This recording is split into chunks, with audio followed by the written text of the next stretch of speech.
was nice to be one of the new guys. It was interesting because it's such a big cast, and it was, it was. Sometimes it was a little unsettling because you got there and okay, here's like 50 actors, right, and then, you know, some people didn't come back. Oh, what happened to? Oh, hey, where happened to? So that was a little unsettling. But all in all, I was welcomed with open arms. I've been thoroughly embraced by everyone, and I've had a really good time. We all got on really well almost instantly. We mobbed up really nice, and we had a lot of fun together, making each other laugh, and getting to know each other, and you know, playing practical jokes on each other, and making fun of each other in the way that you do when you're a family. We really just had a great time. Well, with the help of the costume designer and the makeup designer, we came up with a fantastic look for Regis, and with the help of Joey Beatty, I was able to understand things that I didn't understand from watching the show, because it's a very complex kind of world and a very complex story, and it kind of goes in a lot of different directions.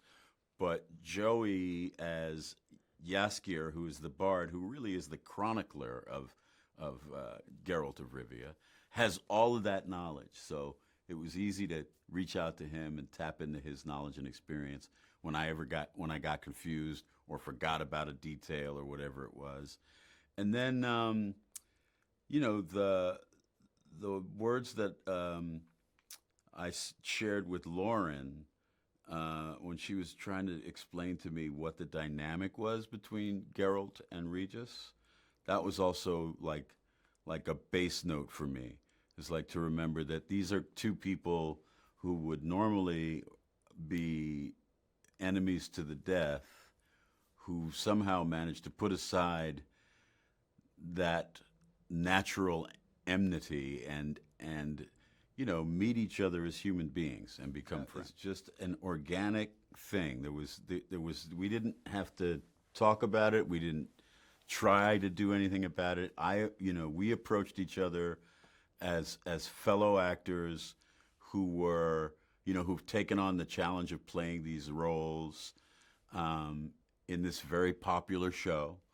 We brought our creativity, we brought our humor, we brought our love of what we do, our love of fantasy, and our affection for each other as men and as human beings, and that's what the audience is experiencing. It's very clear. It's very easy because this he's a vampire, but he doesn't drink blood.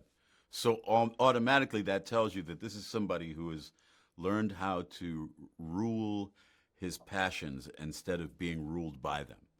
And that's, that's every human being has that experience. I didn't need to get attached to the character. For me, it was about the world, and it's about the world of fantasy, and it's a world that I've always enjoyed as a viewer, but it's also a world that I don't see myself in a lot as a viewer.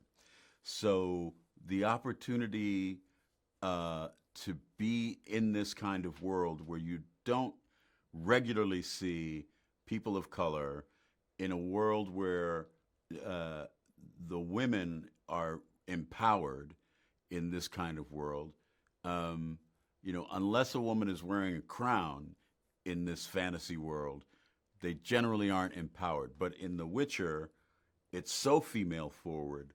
All of the women characters are empowered. And that was something that I really, really thought was important and I loved. So it was the world that I was attracted to more so than the character. I mean, it reflects the world that we live in, right? We have people of every size, shape, and color in the show. Every size and shape and color of the rainbow, and people that are under the rainbow are in this show. So it's like, we have over the rainbow people, we have under the rainbow people. It's fantastic because there's, no matter where you come from or what you look like, you can see yourself in The Witcher. Well, it's a good question, but it doesn't matter what I hope for. It really doesn't. All that matters is that the audience comes away with a great feeling and wanting more.